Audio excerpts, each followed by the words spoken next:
C'est un objet volant, c'est un truc qui volait, quoi. C'est qui était dans ma dimension de vol à moi. Nous étions à 0,95 de Mach et lui nous rattrapait à une vitesse inouïe, donc il était supersonique, largement supersonique. Cet objet n'était pas transparent, je ne voyais pas les arbres au travers. Donc, à partir du moment où il était opaque et qu'on ne voyait pas au travers, pour moi c'était quelque chose de matériel, de solide.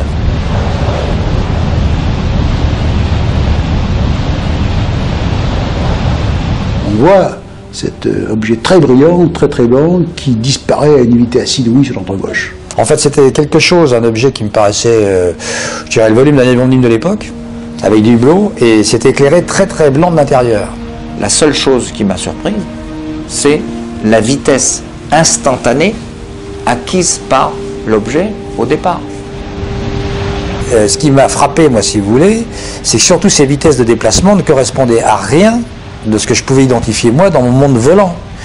Je sais ce que c'était qu'un avion de chasse qui arrivait dessus à Mach 2, qui pouvait, boum, mettre un peu de conduction, s'éloigner rapidement et accélérer, mais comme ça, j'en ai jamais vu, j'en ai encore jamais vu l'autre.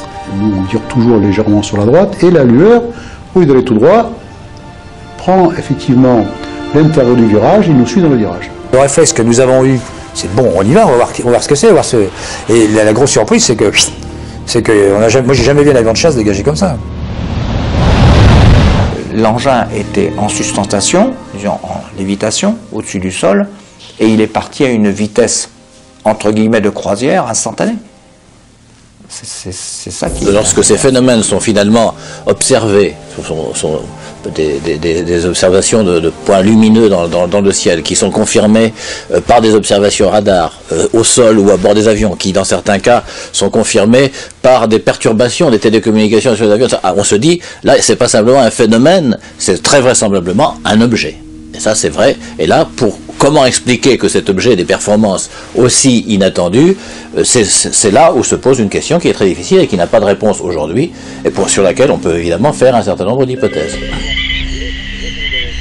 On a trois raisons fondamentales d'étudier ça. C'est d'abord la recherche scientifique, parce que tout scientifique, un truc nouveau, il cherche à savoir ce que c'est. Donc il y a une recherche, un intérêt scientifique, il y a un intérêt de sécurité, de voir un peu ce qui se passe au-dessus de nos têtes, et puis d'information du public pour répondre à ces questions.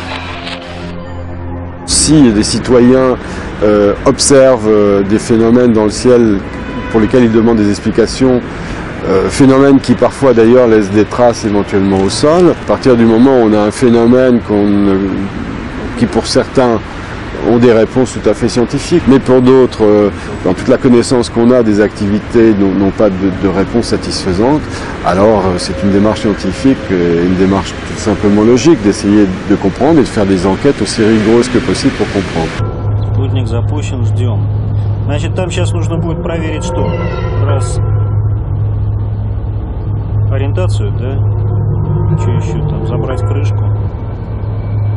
Je connais les travaux du GEPAN et je sais que ce sont des gens qui étudient ces phénomènes de manière tout à fait scientifique et que parmi les multiples enquêtes qu'ils ont fait depuis des dizaines d'années, il y a des cas pour lesquels il n'y a pas de réponse très claire.